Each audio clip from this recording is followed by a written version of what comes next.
Muy bien, ahora sí estamos en contacto con el exministro de Gobierno, con el señor Carlos Sánchez Berzaín, para tratar diferentes temas coyunturales del ámbito político a nivel nacional. ¿Cómo está, Carlos? Muy buenas tardes. Te saluda el periodista José Javier desde la ciudad de La Paz, el Alto, desde Bolivia. Te mandamos un fuerte abrazo a la distancia. ¿Cómo está? Buenas tardes. Encantado, José Javier. Un afectuoso saludo a usted y a toda la importante audiencia. ¿Qué opinión tienes acerca de lo que también se ha suscitado en las últimas horas por parte de opositores, en todo caso ahora oficialistas, que han presentado recursos ante el Tribunal Supremo Electoral sobre algunas declaraciones de encuestas que habría emitido el candidato del Movimiento al Socialismo, Luis Arce? El MAS no puede participar en elecciones si las elecciones fueran libres, justas y en democracia. El MAS tiene que estar inhabilitado porque es el instrumento político de la delincuencia organizada y del fraude electoral en Bolivia. El fraude electoral de las elecciones del 20 de octubre pasado está plenamente demostrado, pero parte de la funcionalidad, la complacencia y la complicidad de los sectores políticos de Bolivia hace que no haya acusación de eso contra Evo Morales y sus cómplices, y que no se haya inhabilitado al MAS, porque sin el MAS no habría fraude electoral el 20 de octubre. Y como el fraude electoral está aprobado nacional e internacionalmente, y ha generado incluso la denuncia del dictador Evo Morales, ¿por qué va a quedar vigente e intacto el instrumento con el que se han cometido los delitos?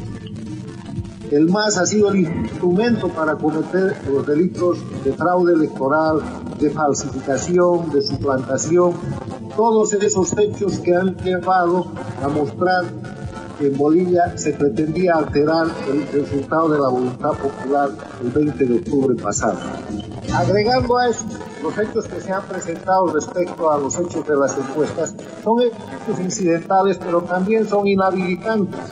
Por esa razón adicional, el MAS debería perder su personería y no debería ser parte del proceso electoral, pero va a suceder todo lo contrario, porque las autoridades, las leyes son autoridades y leyes de la dictadura.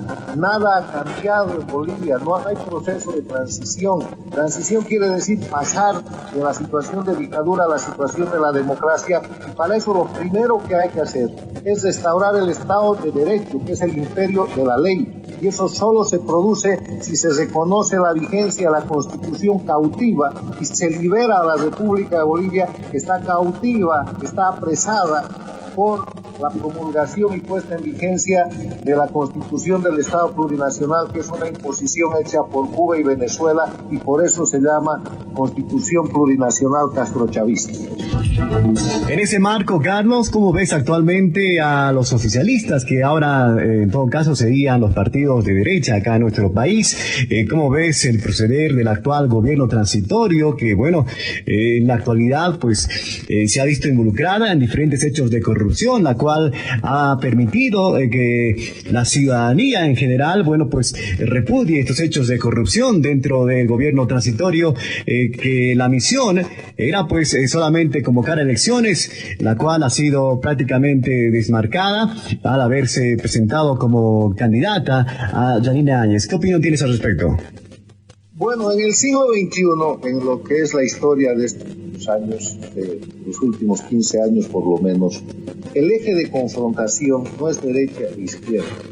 El eje de confrontación es dictadura y democracia. El eje de confrontación es un sistema de abuso, de control indefinido del poder, de corrupción, de construcción de narcoestados, de absoluto atropello, de desaparición de la división e independencia de poderes. Eso se llama dictadura. Y eso es lo que Bolivia tiene desde que Evo Morales llegó prácticamente al poder y lo que se construye desde el derrocamiento de octubre del 2013. En el otro lado está la democracia. La democracia es un sistema de respeto a los derechos humanos, de respeto a las libertades individuales, donde rige el imperio de la ley, que quiere decir Estado de Derecho, donde hay división e independencia de poderes, donde hay elecciones libres, justas y limpias, basadas en el sufragio universal como expresión de la soberanía popular, y hay libre asociación política. En ese eje de confrontación, Bolivia sigue siendo una dictadura. Y ahí no hay pretexto para decir que hay derecha o hay izquierda, porque tenemos que partir de la observación de que si se está respetando en Bolivia la libertad, si se ha devuelto a Bolivia la vigencia del Estado de Derecho, si en Bolivia hay división e independencia de poderes, si hay jueces imparciales que pueden decir qué es lo correcto y qué no es lo correcto, si hay lucha contra la corrupción, si se ha hecho algo para desmontar el narcoestado, y la respuesta es no.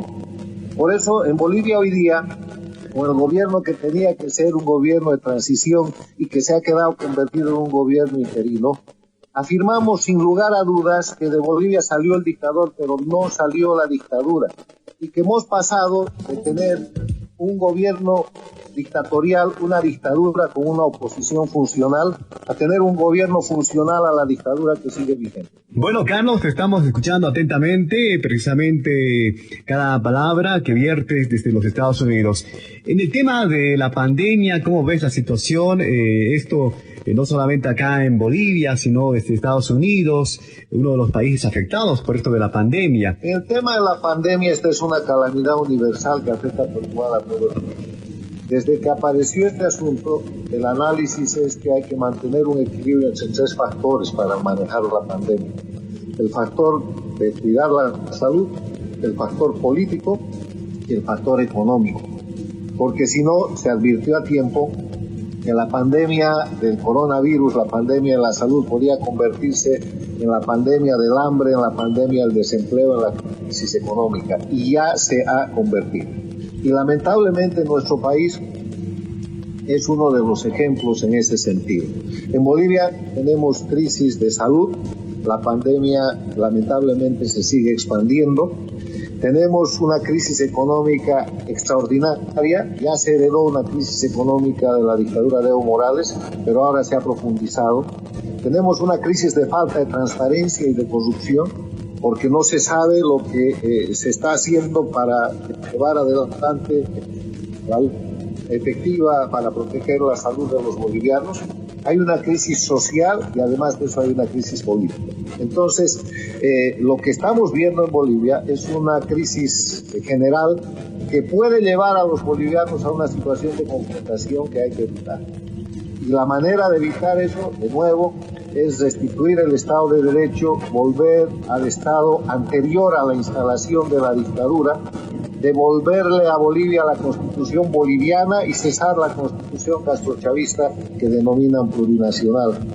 Para luchar contra la pandemia, lo más recomendable es un proceso de unidad nacional, porque la pandemia es una calamidad que ataca y perjudica a todos, a los de arriba, a los de abajo, a los del gobierno, a los de la oposición, absolutamente a todos. Y no se puede hacer de la pandemia un tema político más y menos un tema electoral como se está haciendo en la actualidad. Eso pone en mucho más riesgo al pueblo boliviano y lamentablemente vemos cómo la crisis, en vez de ser manejada adecuadamente y de ser atenuada, se tiende a agravar. Estamos en conversación directa con Carlos Sánchez Berzaín, exministro de Gobierno de Gonzalo Sánchez de Lozada. Carlos, ¿cómo sanar heridas? ¿Y qué decirle a esa gente que todavía mantiene ese dolor, ese luto desde el 2003? Carlos, que ha perdido a un familiar. ¿Qué le podemos decir a esas personas, a esos familiares? ¿Cómo curar heridas y así avanzar en un país mejor? La manera de curar las heridas es conocer la verdad. Y lo que yo busco desde el 2003 mismo es que se conozca la verdad sobre los hechos de octubre y anterior a octubre del 2003 que motivaron y que llevaron al derrocamiento del presidente Sánchez Lozada. Ese fue un conjunto de hechos políticos dados interna e internacionalmente para derrocar a un gobierno democrático, buscando y a costa de la confrontación y la sangre del pueblo boliviano, que fue promovida por la gente que después se instaló y se benefició con la dictadura en Bolivia. Ese esclarecimiento solo será posible, ese encuentro de la verdad solo será posible si se empiezan por abrogar y dejar sin efecto los dos decretos que Carlos Mesa le firmó como amnistía a Evo Morales y a sus cómplices. Amnistía quiere decir perdón del delito. O sea que el solo hecho de que existan decretos de amnistía ya quiere decir que Evo Morales y sus cómplices, y los atacantes, y los destructores y sediciosos que conspiraron contra el gobierno democrático del 2003 han confesado sus delitos. Cuando se abroguen esos decretos, cosa que hemos pedido a la presidenta Áñez y que ni siquiera ha respondido, se ha de empezar un proceso de esclarecimiento, de investigación transparente. Y además se espera tener jueces imparciales y la deposición del Estado de Derecho. Para que se sepa, la verdad fue que se preparó un golpe de Estado para sacar un gobierno y después permitir la ocupación de Bolivia con el castrochavismo y establecer la dictadura que ha durado 14 años. Para construir un narcoestado, porque el año 2003 en Bolivia había 3.000 hectáreas de coca ilegal.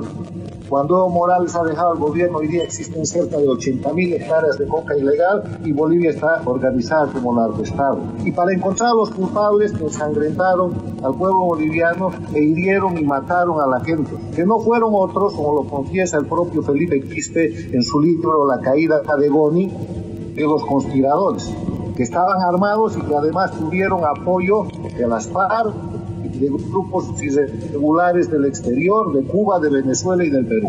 Todo esto tiene que ser esclarecido. ¿Y quién más interesado que yo en ese esclarecimiento? Porque la única manera de cerrar heridas es saber la verdad y encontrar a los culpables. Y los culpables han estado en el gobierno durante 14 años, actándose y haciendo mérito, diciendo los crímenes que habían cometido antes y en octubre del 2003 para llegar al poder, y está la prensa boliviana, y ustedes lo saben, llena de confesiones de Evo Morales, de los que llegaron a su gabinete, de los que fueron sus embajadores, confesando cómo habían conspirado, matado, destruido y llevado adelante un proceso de derrocamiento de un gobierno democrático, además en base a una mentira, que era el famoso tema de la venta de gas a Chile. Muy bien, Carlos, te quedamos muy agradecidos por este contacto con Radio San Gabriel y la revista Caminando Día a Día. Algún momento seguramente tú empiezas a volver al país y seguramente con muchos compatriotas que están fuera del país por diferentes razones, pues también tienen esa misma opción. Carlos, te quedamos agradecidos por este contacto. Será hasta una próxima oportunidad. Con mucho gusto y un gran abrazo. Un saludo a todo el pueblo de La Paz y del Alto. Mucho afecto. Gracias.